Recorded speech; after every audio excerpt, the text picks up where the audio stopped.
Bon. Mec. On parle de Lucas. Mais attends, mais tu vois, c'est ça aussi son problème. Il rend notre travail compliqué. On est en train de parler de Lucario depuis tout à l'heure, il vous sort la princesse du royaume champignon. Depuis quand? Depuis quand? J'en ai aucune idée. Attends, c'est ton voisin, tu dois savoir, frère. Écoute, je le vois pas tout le temps non plus. Comment mais c'est ça en exclusivité pour vous du coup. Je veux que tu ailles sonner chez lui tous les jours pour lui demander s'il joue. C'était une faute professionnelle, non c'est pas vrai. La pitch de Polynomis, bah écoute, un match-up complètement différent. Là on est sur du méga top tier par contre. Pitch c'est hyper fort. C'est un perso qui demande aussi beaucoup d'exé, qui a cette mécanique très particulière du float qui peut se cancel, qui permet à Pitch de rester au ras du sol, faire ses aérios avec du coup très peu de lag au landing qui te martyrise le shit complètement. On va voir comment ça va se passer parce que c'est pas simple à second pitch. Hein. Absolument pas, hein. C'est un perso qui demande énormément d'exécution pour pouvoir jouer de la bonne façon. Pour le moment ça marche timidement, 73%, un tout petit avantage de pourcent qui a pas l'air de se traduire sur une bonne phase non plus. Zenix pour le moment qui essaye de jouer son jeu lui-même, backer qu'on arrive à trouver. Est-ce qu'on a... Voilà, on arrive à avoir le contrôle du stage pour le moment du côté de Zenix et ça a l'air de payer. 107%, forward air, on le met dehors, qu'est-ce qui va se passer? Ah, ça va être le ledge trap là tout simplement. Amphinomie qui est pas un perso non plus qui brille en termes de ledge trap, c'est pas facile de le garder avec lui, surtout quand t'as Pitch qui peut essayer de remonter avec 2-3 options assez sympathiques. Attention, c'est peut-être un peu ambitieux. On a failli se prendre un gros forward air derrière.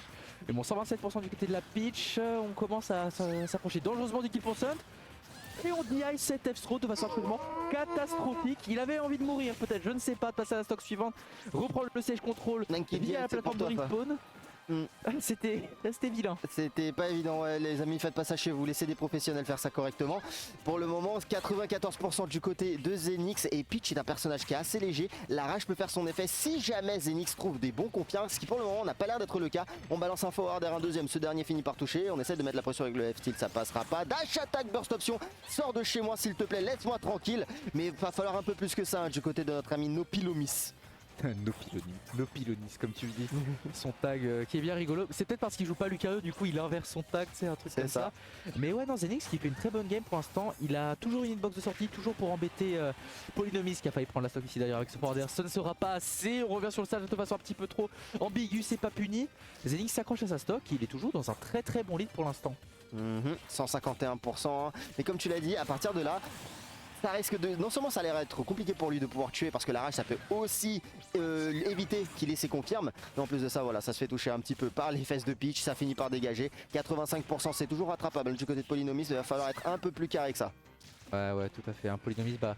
Après, c'est pas son main évidemment et c'est très dur de... Encore une fois, je précise, Pitch c'est un perso qui demande vraiment de l'exé, de la connaissance. Et je trouve ça courageux de vouloir la seconde, tu vois. Et pour preuve ici, la Zenix s'en sort très bien contre cette Pitch qui peut-être a besoin encore un petit peu de polish, de précision dans ses conversions. On n'a pas vu des grosses phases à la Pitch comme on les connaît, tu sais, qui te touche à 0 et qui te met 80 au cul. Effectivement, on n'en a pas vu pour le moment. Polynomis, ça n'a pas l'air encore au point là-dessus. Mais il arrive à survivre malgré tout. 138%, c'est pas nécessairement des pourcents qu'on voit souvent chez une pitch. On arrive à avoir le petit confirme. Hein. Le radis et le forward air ne sera pas assez pour tuer. Il commence à mettre la pression, mais on arrive à s'évader. Mettre ce forward air, on whiff punish. On prend la deuxième stock de Polynomis. Ouais, ce forward air hein, qui est vraiment extrêmement violent. Il l'a tué full screen. Tout simplement, on a traversé tout le stage côté Pitch et toujours un petit retard côté Polynomis. Hein. Il est revenu quand même, moins de retard, on est seulement à 1 kill move de prendre la stock côté Pitch.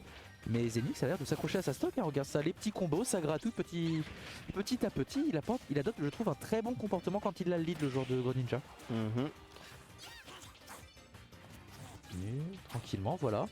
La zone, ça essaie de whiff punish, ça balance des petits projectiles quand ça a le temps.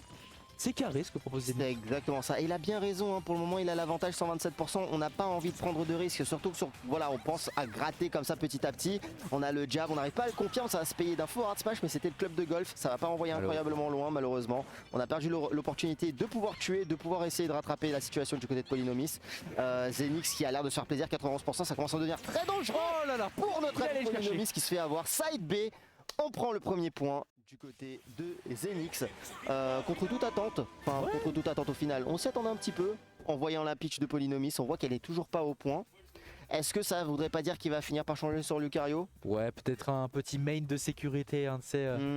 En tant que joueur, je sais que dans les premiers rounds, vouloir travailler son second c'est tentant et pour cause il faut de l'expérience en tournoi tu vois pour en faire un personnage solide. Mais bon, dos au mur, est-ce qu'on n'a pas envie de sécuriser la win ou essayer de revenir un petit peu dans le set, surtout qu'en face parfois le choix de la sécurité c'est le choix du confort au final. C'est même si le match-up n'est pas nécessairement bon sur le papier, ayez confiance en ce que vous savez, ayez confiance en ce que vous maîtrisez. On va voir si Polynomis va faire ça ou insister donc sur cette pitch. En tout cas rien n'est encore joué. Tout à fait, on est que là dans la première game de ce BO. La suite peut arriver, on va peut-être avoir un petit switch sur le carré côté Polynomis. Mais je tiens à préciser quand même, Zenix un joueur que je n'ai jamais vu, m'a très agréablement surpris.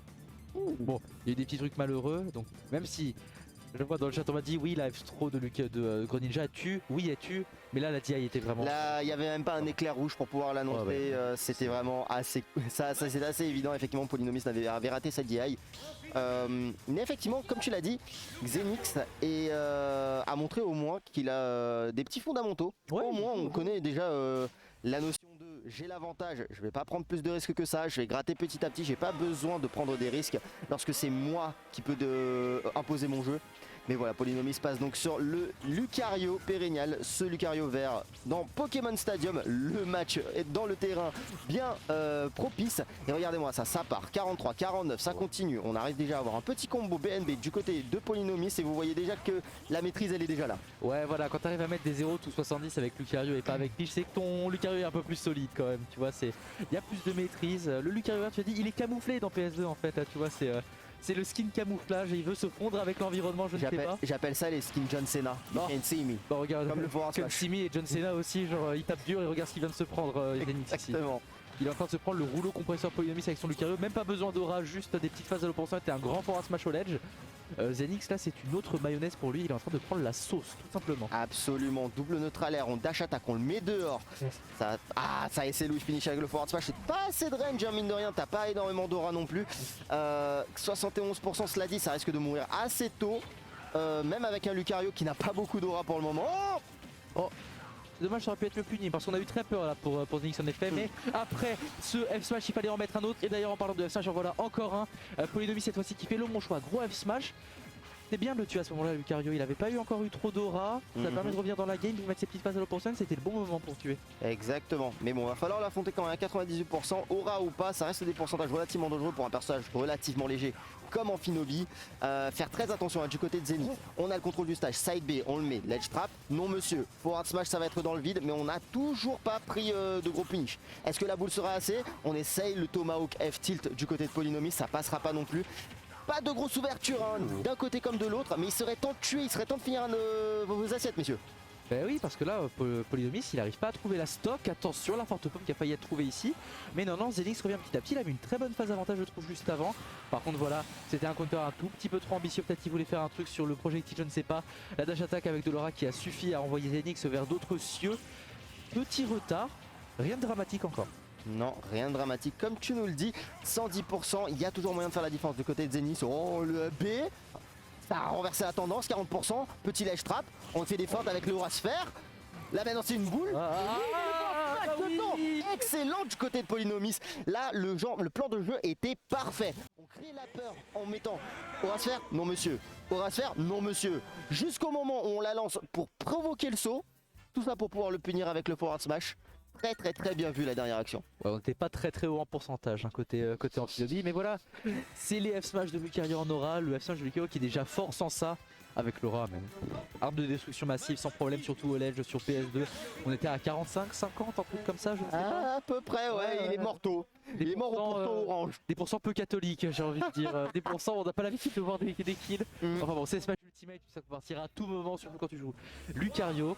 Game 3, Polynomis du coup qui forcément avec le perso qui maîtrise le mieux s'en sort évidemment beaucoup mieux. Mais voilà, ça a donné aussi l'opportunité à Zenix de peut-être glaner un peu d'informations sur cette game. Mine de rien oui c'est toujours bon parce que on passe d'un personnage à l'autre, on n'a pas nécessairement les mêmes informations à prendre en compte. Là peut-être qu'on pourra s'adapter de son côté. Sur Holo Bastion cela dit, je sais pas ce que t'en penses toi de ce terrain, est-ce qu'au final qui avantagerait vraiment? Je trouve le choix bon pour Zenix. On est sur un petit terrain, une plateforme qui ne l'embête pas trop, qui peut lui permettre quelques extensions assez sympatoches peut-être. Et surtout il va pouvoir peut-être mettre une bonne pression à Lucario, tu vois, toujours être un petit peu sur ses côtes, empêcher de trop jouer avec ses projectiles. A voir comment ça se passe, et pour l'instant, ça a l'air de porter ses fruits, hein, côté Zenix. Effectivement, ça a l'air de bien se passer, mais pas tant que ça non plus. Les pourcents sont even, mais dans ce genre de situation, c'est bel et bien Lucario qui a l'avantage. Ouais. Laura est toujours un facteur à prendre en compte. On essaye d'avoir les tirs confirmés avec Laura Sphère, ça passera pas. Mais joli, petit pas de danse d'un côté comme de l'autre. On la balance au bon moment pour pouvoir whiff punish.